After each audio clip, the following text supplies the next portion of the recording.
I've always thought buying stocks was something only Wall Street pros could do, until I found Stockpile. This isn't your typical investing app. It lets you buy fractional shares, even gift stocks to friends and family. But is it just a fun gimmick or a serious way to build your portfolio? Let's unpack what really works, where it trips up, and who'll get the most from it. Stockpile's core feature makes it stand out immediately. You can buy stocks or ETFs by gifting them through a gift card that a friend, parent, or educator can give to someone else. Recipients then redeem and own fractional shares down to any dollar amount. It's a clever way to turn investing into something tangible, sentimental, and shareable. On the usability side, the app and web interface are straightforward. Setting up portfolios, investing spare change, and buying individual fractions works reliably.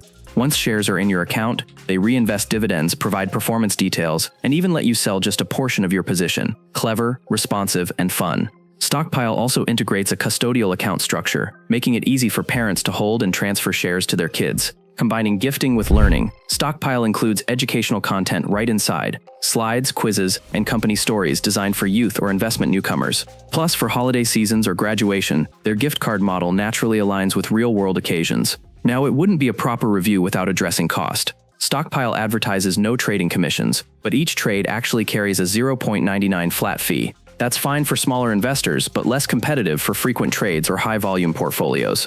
Gifting typically incurs a one-time purchase fee of 0.99 per card. There are no maintenance or inactivity fees, and custodial accounts have no ongoing costs, making it more accessible than traditional brokers. What users truly enjoy is the simplicity. Giving shares feels meaningful, the interface stays clean, and investing doesn't feel overwhelming. Families often report that Stockpile transformed holiday gifts into lifelong financial literacy lessons. Small investors also prize how it fills the gap between gift cards and actual financial opportunity.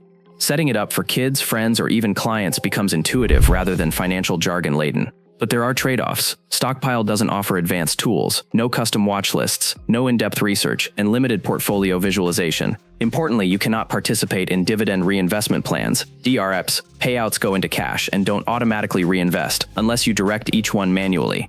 Transfer of assets to other brokerages can be slow and incurs a fee, so Stockpile is more a destination platform than a connector. Finally, the gifting model is playful, but less ideal for strategic, long-term investing into large funds or portfolios. Stockpile excels at transforming investing into social, educational, and fun experiences, especially for gift givers, families, and new investors. It handles fractional shares and custodial access with ease and simplicity. But if you seek advanced tools, deep analysis, or high-frequency trading, you'll soon find Stockpile limiting. Think of it as a gateway or learning hub, not a full-featured investment engine. If this video helped you, hit like, subscribe, and drop a comment. Who would you gift shares to next, and what company would you choose? Let's share some inspiration in the comments.